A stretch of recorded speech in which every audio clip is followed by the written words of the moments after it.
반갑습니다. 소마 코칭 스튜디오입니다. 자, 오늘은 8강 이제 얼마 안 남았네요. 펌핑 호흡에 대해서 하는 주제는 정말 이게 너무나 한 영역이죠. 우리 틱스 안에서도 다양한 형태의 이제 기법들이 있고 각 기법들마다 또 굉장히 들을 다루고 있어요. 제가 아는 호흡법들만 해도 뭐 수십 가지가 있고, 개인적으로 이제 선앤수 에너지 명상이라는 수련을 한 20년 넘게 해온 사람으로서 동양적인 에너지 명상 수련인데, 거기서 쓰는 이제 호흡법도 굉장히 독특하고 그렇습니다. 소마틱스, 서양에서 발전된 학문이죠. 이 소마틱스하고는 조금 괴가 다른 형태의 호흡법입니다. 그런데 이제 그런 호흡법들은 오랜 시간을 두고 익혀야 하는 거라서 이런 강좌를 통해서 전하기는 좀 어렵고, 여기서 이제 전하려고 하는 펌핑 호흡은 굉장히 쉽고 편안한 자세에서 언제든지 앉아서 해도 되고 누워서 해도 되고 다양한 자세에서 응용이 가능한 호흡법입니다. 먼저 이제 호흡법이 들어가기 전에 우리가 이제 호흡에 대한 생략적인 설명을 여기서 하기는 좀 그러니까 호흡을 할 때 이제 가장 중요한 근육이 우리 호흡행경막이에요. 호흡행경막을 모르시는 분들도 있더라고요. 물어보면은. 지금 이 강좌는 전혀 소마틱스에 대한 또는 해부학적인 지식이 없는 분들을 대상으로도 하고 있기 때문에, 호흡행경막이 뭐냐면은 손을 이렇게 늑골 아래로 이렇게 넣어보면은 늑골 있죠? 늑골 밑에 떨어지는 부위가 있어요. 이 안쪽에서 흉곽과 이 복강에는 우리가 장부가 있습니다. 위, 소장, 대장 같은 장부가 복강에 있고, 흉곽에는 폐하고 심장이 있어요. 흉곽과 복강 사이를 가로지르는 약간 돔 모양의 막이, 이제 막이기도 하고, 골격근, 근육이기도 하고 그래요. 근육이면서 또 하나 있다 중요한 막이죠. 그래서 흉곽과 복강을 서로 구분하는 막이기도 하지만, 우리가 호흡을 할 때 이 행경막이 상하로 움직이면서 우리가 산소가 들어오고 이산화탄소가 나가고 하는 이런 거하고, 우리가 섭취한 양분이 어떤 과정을 통해서 우리가 제가 움직일 수 있는 에너지원을 만들어내죠. 그래서 호흡이 중요합니다. 생략적인 차원에서도 중요하고, 인간이라는 어떤 생명을 유지한다는 차원에서 굉장히 중요하죠. 자세 문제에서 이제 호흡을 다룰 때는 특히 이 행경막의 움직임을 좋게 하는 그런 방식을 써요. 그런데 이 상완 이두근이나 상완 삼두근 같이 우리가 수의적으로, 의도적으로 움직일 수 있는 근육, 이런 걸 갖다가 이제 수의근이라고도 하고 그렇습니다. 지난번에 다뤘던 장골근 같은 경우는 골격근이긴 한데 거의 수의근이 아니에요. 내가 의도적으로 통제할 수 있는 근육이 아니죠. 이런 근육들이 사실은 자세 문제에서 굉장히 중요합니다. 마찬가지로 호흡 행경막도 골격근인데 대부분의 골격근은 수의근에 속해요. 그런데도 우리가 의도적으로 통제하기 어려운, 물론 이제 굳이 하겠다면 뭐 다른 방식으로도 할 수 있을지 모르는데, 상완 이두근을 우리가 통제하는 방식처럼 이렇게 선명하고 명료하게 통제할 수 있는 근육은 아니죠. 행경막의 오른쪽 부분만 따로 움직여서 호흡을 해봐, 못하잖아요. 오른쪽 장골근만 움직여서 오른쪽 장골만 앞으로 돌려봐, 못하죠. 그런데 오른쪽 상완 이두근만 수축해서 팔을 굽혀봐, 이건 할 수 있어요. 이게 이제 수의근이냐 아니냐는 구분하는 기준이 조금 해부학적으로 다를 뿐이지, 실제로 이제 우리가 수의근으로 분류가 돼 있긴 하지만, 골격근은 대부분 수의근이지만 이렇게 의도적으로 통제할 수 없는 근육들이 의외로 많습니다. 지난 시간에 여기에 대해서 간략하게 자막으로 제가 넣어드렸습니다. 그래서 이제 수의적으로 통제할 수 없는 골격근인 이 횡격막을 우리가 좀 더 부드럽게 만들려면은 밑에 있는 복강, 위쪽에 있는 흉강, 이 흉강과 복강의 볼륨을 조절함으로써 횡격막의 움직임을 좋게 하는 방식을 쓰는 게 가장 일반적이에요. 자, 서로는 여기까지 하고, 먼저 이제 동작의 방법을 알려준다면은, 아랫배를 최대한 내밀면서 하나의 공을 만들어요. 공을 만들면서 공기가 코로 들어와서 호흡을 쭉 들이쉬고 공을 딱 만든 다음에 호흡을 멈춥니다. 공기가 새 나가지 않도록. 호흡을 멈춘 상태에서 이 공을 위로 끌어올린다고 생각해요. 그럼 가슴이 부풀리겠죠? 가슴이 부풀리면은 아랫배는 들어가요. 또 다시 이 공을 아래로 내리면은 가슴은 무너지면서 아랫배는 나와요. 자, 이게 지금 가장 기본적인 펌핑 방법입니다. 굉장히 단순한 것 같지만 이 아칭컬 동작을 횡격막을 중심으로 응용한다는 겁니다. 자, 들이쉬고 공기공을 만든 다음에 호흡을 멈춰야 돼요. 아랫배를 집어넣고 가슴을 부풀리고, 가슴을 집어넣고 아랫배를 내밀고, 내가 참을 수 있는, 호흡을 참을 수 있는 한도 내에서 최대한 많이, 너무 무리하지 않고 너무 이렇게 호흡을 오랫동안 참으면 어지러울 수 있으니까 상하로 공을 마치 펌핑 하듯이 쿵쿵쿵쿵 이렇게 펌핑 하듯이 동작을 합니다. 누워서 이 동작을 하면 굉장히 빠르게도 할 수 있고 다양하게 속도를 조절할 수 있는데 앉아서 할 때는 굳이 그렇게까지는 필요 없을 것 같습니다. 처음에는 한 가운데서 그 다음에 사선으로 이렇게 세 가지 방법만 알려드리도록 하겠습니다. 자, 호흡을 중심으로 탐험을 하기 때문에 먼저 바디스캔은 호흡을 중심으로 바디스캔을 할게요. 우리가 정적 동적 바디스캔을 했었죠. 앞에서는 주로 이제 좌골과 발바닥의 무게분산을 중심으로 바디스캔을 했다면은 이번에는 호흡을 중심으로 호흡을 좀 더 섬세하게 지금 전체적인 호흡의 느낌이 어떤지를 먼저 봅니다. 자, 전체적인 호흡의 느낌이 이래요. 이걸 굳이 말로 표현하지 않고 속으로 느끼는 정도로만으로도 충분합니다.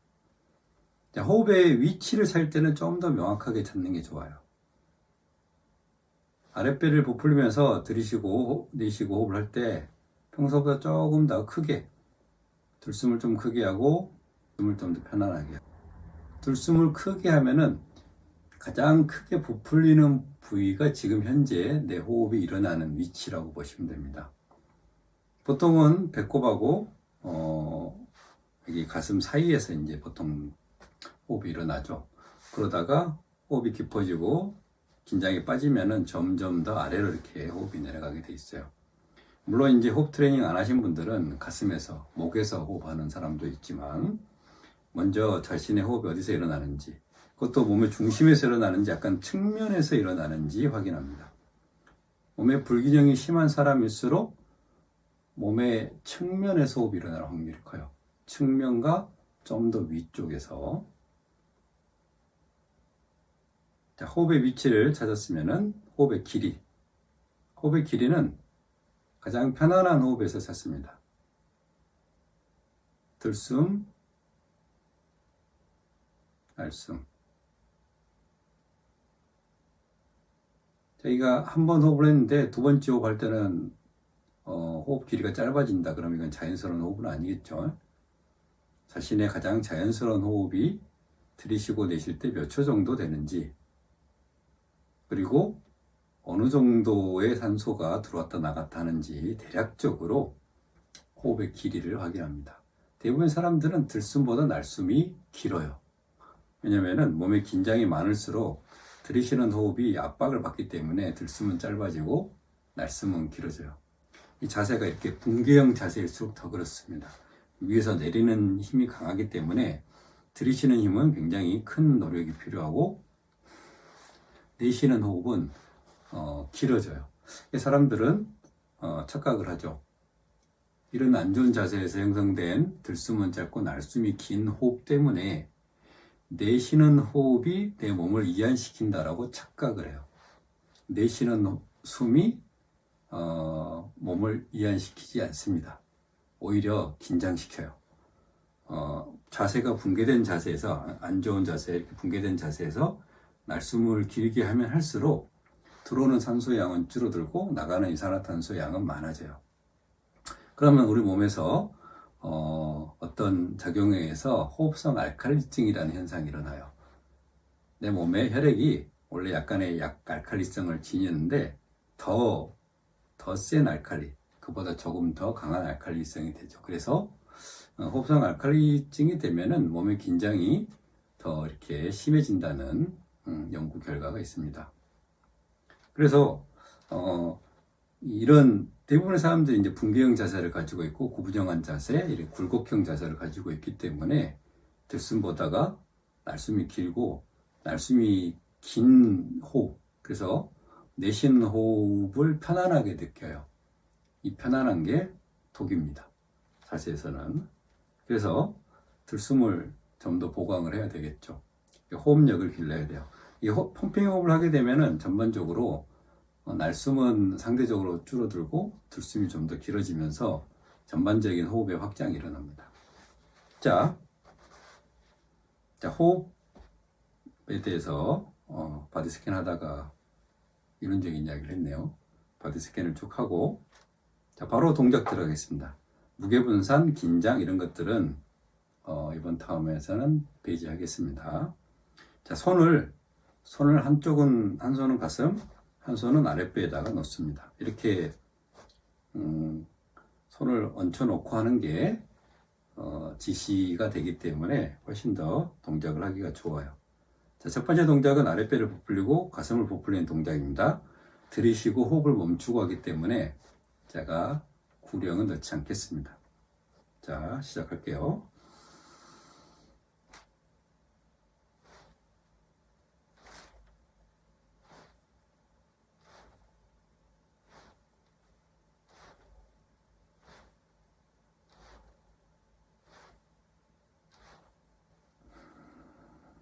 자, 한 호흡 동안 제가 6번 했나요? 7번 했나요? 한 몇 번 했는데, 아랫배를 부풀릴 때는 가슴이 들어가고, 여기 있는 공을 그대로 가슴으로 올린다는 느낌으로 가슴을 부풀리면서 아랫배를 집어넣었어요. 자, 그러면서 이 복강과 흉강 사이에 있는 횡격막에 좀 의식을 집중을 하시면은 횡격막이 툭툭 내려가고 올라가고 하는 느낌이 나요. 이렇게 한 호흡을 참으면서 동작을 하고 나서 가볍게 느낌을 보면은 호흡이 벌써 편해진 느낌이 납니다. 자, 한 번 더 할게요. 먼저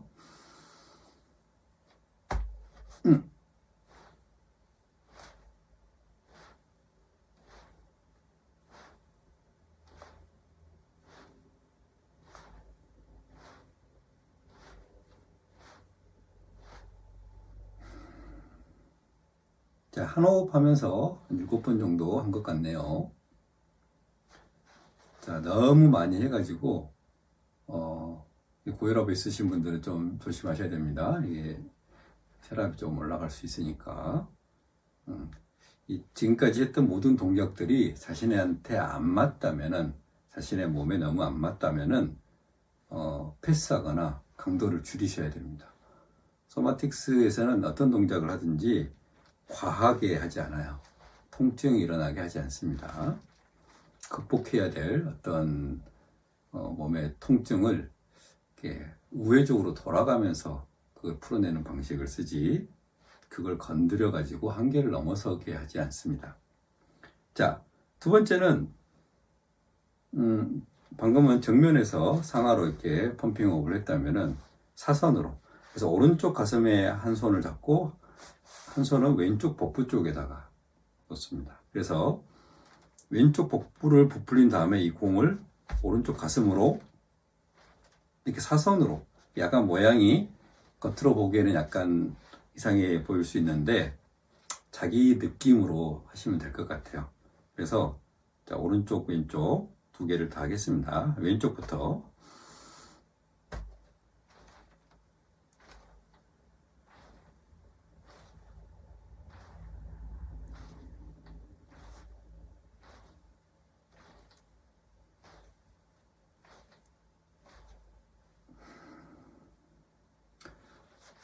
자, 보기에는 쉬워 보이지만 결코 쉽지 않습니다. 자, 여러 번 연습을 하셔야 이 요령을 터득하실 겁니다. 자, 반대쪽도 해볼게요. 오른쪽 가슴, 자, 복부에다 공을 먼저 만들고 왼쪽 가슴으로.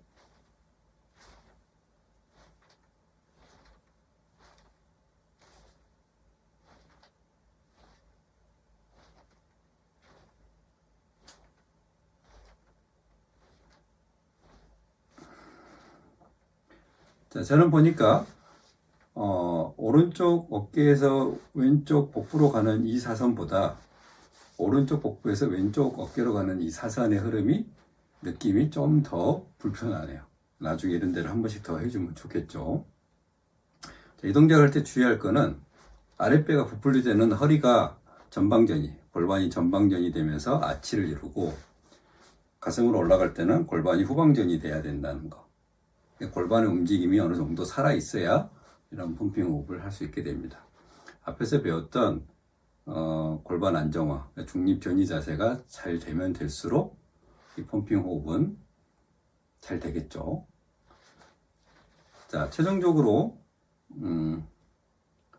호흡 스캔을 해볼게요. 자, 호흡이 일어나는 위치가 확실히 아까보다 좀 더 아래로 좀 것 같고 좀 더 중심화되고